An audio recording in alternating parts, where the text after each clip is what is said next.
हमारे प्राचीन काल से ही इंसान की तीन बुनियादी जरूरतें हमेशा से रही हैं, चाहे वह गरीब हो या अमीर।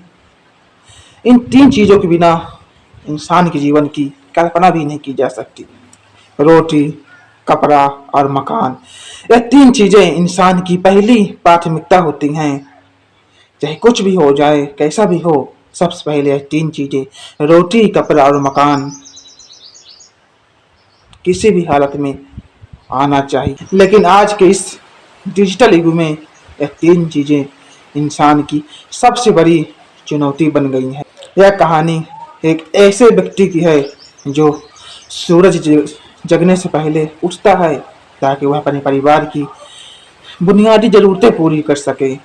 लेकिन शाम होते ही बाजार की महंगाई उसका दम तोड़ देती है। एक तरफ जहां हर दिन, हर रोज, हर घंटे करोड़ों घोटाले सामने आते हैं, और दूसरी तरफ एक पिता अपनी बेटी की फटी हुई संदल के दुख को देखकर आंसू बहाता है। हर जगह खबर आती है कि देश तरक्की कर रहा है, तो क्या हम सचमुच तरक्की कर रहे हैं या बस सिस्टम की कठपुतली बन गए हैं जो सिर्फ अमीरों की तिजोरियां भरने के लिए बनाया गया है। यह सिर्फ एक कहानी नहीं, एक सच्चाई है जो हर मध्यम वर्ग का इंसान, मनुष्य इस चीज के लिए लड़ रहा है। तो चलिए हम इस कहानी के माध्यम से जानते हैं इस आधुनिक व्यवस्था का असली चेहरा। क्योंकि ये सिर्फ एक कहानी नहीं, हर इंसान का एक इमोशनल है, हर इंसान की एक सच्चाई है जो आज के समय में हर इंसान, हर गरीब, हर मध्यम वर्ग की परिवार इन चीजों से जूझ रहा है। तो चलिए आप इस कहानी को पूरा जरूर सुनिएगा।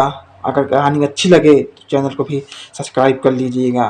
तो चलिए बिना किसी देरी के शुरू करते हैं आज के कहानी। शहर की भाग दौड़ जिंदगी के बीच रमेश अपनी पुरानी साइकिल से उसके बड़े से झोले में आधा किलो गोभी और 1 किलो टमाटर था, जिसकी कीमत ने उसके जेब में गहरी चोट दी। घर पहुंचते ही रमेश की पत्नी कोमल ने किचन से आवाज लगाई, सब्जी ले आए। इतनी देर तक अभी कहाँ थे, क्या कर रहे। रमेश किचन जाता है और झोला अपनी पत्नी को पकड़ा देता है। पत्नी झोला खोलती है और कहती है, बस इतनी ही सब्जी लाए, गए तो था इतने बड़ा झोला लेके, और सिर्फ सब्जी इतने ही लाए, इतने में क्या हो। रमेश कहता है, तो मैं क्या करूं, मैं सब्जी ले आता, लेकिन सब्जी फिर से महंगी हो गई, तो मेरे पास पैसे ही नहीं बचे। हर दिन जब देखो महंगाई बढ़ती जा रही। अभी बच्चों के स्कूल से फोन आया था कि कल से उनके स्कूल की बस का किराया 200 रुपये फिर से बढ़ा दिया गया। अभी किराया इन्होंने पिछले महीने तो बढ़ाया था और फिर से इन्होंने एक किराया बढ़ा दिया। यहाँ पर महंगाई रैकेट की तरह भाग रही है और तनख्वाह वहीं की वहीं टिकी हुई है। सुधा कहती है, तो हम क्या करें, बच्चों को तो पढ़ाना ही होगा ना। कहे महंगाई की कितनी भी बढ़े, कुछ भी हो जाए, बच्चों को तो पढ़ाना ही होगा। अगर स्कूल वाले से पूछो तो स्कूल वाले कहते हैं कि मैडम हम क्या कर सकते हैं, आपको तो पता है कि पेट्रोल डीजल कितना महंगा हो गया है। अगर पेट्रोल डीजल महंगा होगा तो किराया तो बढ़ेगा ही, इसमें हम कुछ नहीं कर सकते। अगले दिन रमेश अपने ऑफिस जाता है और ऑफिस जाने के बाद अपने बॉस के सामने हिम्मत जुटाकर कहे, सर 3 साल हो गए, सैलरी वहीं की वहीं टिकी हुई है। बच्चों के फीस, राशन के दाम बहुत तेजी से भाग रहे हैं। क्या इस बार कोई उम्मीद है सैलरी इंक्रीमेंट होने की। बॉस कहता है, रमेश बाबू तुम तो देख ही रहे हो इस समय बाजार की हालत क्या है। इस समय कंपनी कितनी बुरी दौर से गुजर रही है, मंदी से गुजर रही है। कंपनी अपने आप को बचा ले, वही सबसे बड़ी बात है। वैसे भी सरकारी आंकड़े कह रहे हैं कि महंगाई दर पहले के मुकाबले कम हुई है। कहता है, सर आंकड़ों से पेट नहीं भरता। जो सामान पहले 150 का आता है अब 200 का आने लगा। पता नहीं कि सरकार ये आंकड़े कहाँ के दिखा रही है। दोपहर के समय रमेश की मुलाकात अपने पड़ोसी वर्मा जी से होती है। वर्मा जी अपनी नौकरी से रिटायर हो चुके थे। वर्मा जी कहते हैं, रमेश, आज के समय में इतनी महंगाई में फल भी खरीदने के लिए आदमी को कई बार सोचना पड़ता है कि फल खरीदूं कि ना खरीदूं। हमारे पास तो थोड़े बहुत पैसे हैं, पैसे आते हैं, लेकिन सोचो रमेश, जिन लोगों के पास इतने पैसे नहीं हैं उनका घर कैसे चलता होगा, उनकी फैमिली का खर्चा कैसे चलता होगा। हमारे किसान भाई जो इतनी मेहनत करते हैं उनको ठीक से उनकी मेहनत का दाम मिल नहीं रहा, ग्राहक को सस्ता मिल नहीं रहा। पता नहीं कि बीज का पैसा कहाँ जा रहा है।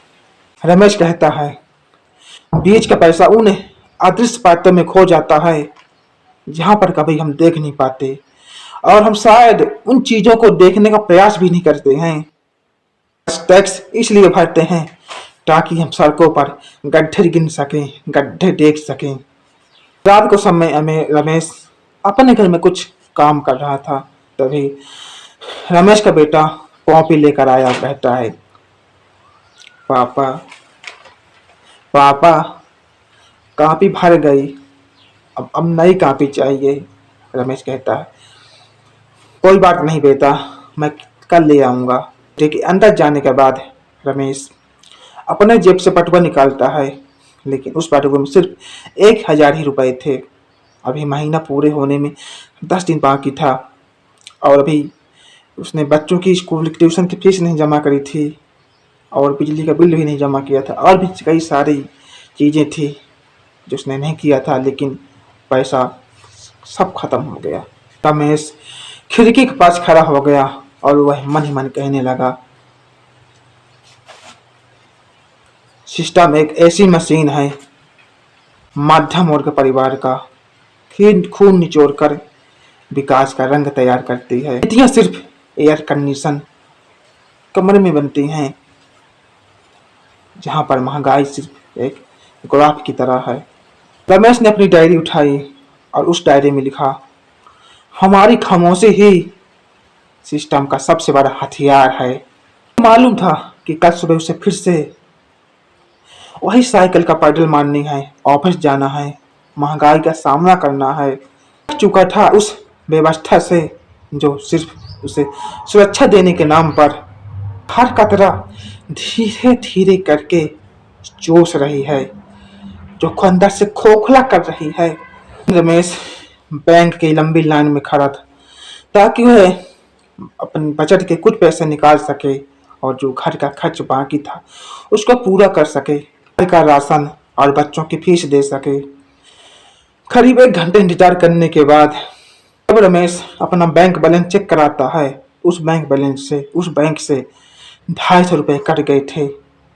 बैंक के अधिकारी से पैसा कट जाने का कारण पूछा तो अधिकारी ने कहा, आप अपने बैंक में मिनिमम बैलेंस न रखने के कारण बैंक ने आपके अकाउंट से 250 रुपये काट लिए हैं। कहता, साहब इन 250 रुपये से मेरे घर का 1 हफ्ते का दूध आ जाता। जब मेरे पास पैसे ही नहीं हैं तो मैं मिनिमम बैलेंस कैसे रखूं। अमीरों का लोन माफ करना आता है, लेकिन गरीबों से जुर्माना वसूलना कभी नहीं भूलता। कहता है, रमेश जी, नियम सबके लिए हैं, नियम सबके लिए बराबर होते हैं। ये तो नियम हमको फॉलो करना पड़ेगा। भाई हम भी कहे आप एक नौकरी कर रहे हैं। शाम को अपने घर पहुंचा, उसकी छोटी सी बेटी जो उसकी सैंडल फट गई थी, उस सैंडल को वह फेविकोल से चिपका रही थी ताकि उसको नई सैंडल न लेना पड़े। वह छोटी सी बच्ची कहती है, मुस्कुरा कर कहती है, देखो पापा, अब मेरी सैंडल फिर से ठीक हो गई, फिर से नई हो गई, पहले जैसी हो गई। अब आपको पैसा खर्च करने की और नई सैंडल खरीदने की कोई आवश्यकता नहीं पड़ेगी। देखो फिर से ठीक हो गई। रूम की प्यारी सी मुस्कान ने उस पिता के कलेजे को झकझोर दिया। महंगाई सिर्फ बटुआ ही खाली नहीं करती, वह मासूम बच्चों के सपने को भी कुचल देती है। जिस मिडिल क्लास होने का वह गर्व करता है, असल में वह मिडिल क्लास नहीं, वह एक जाल है।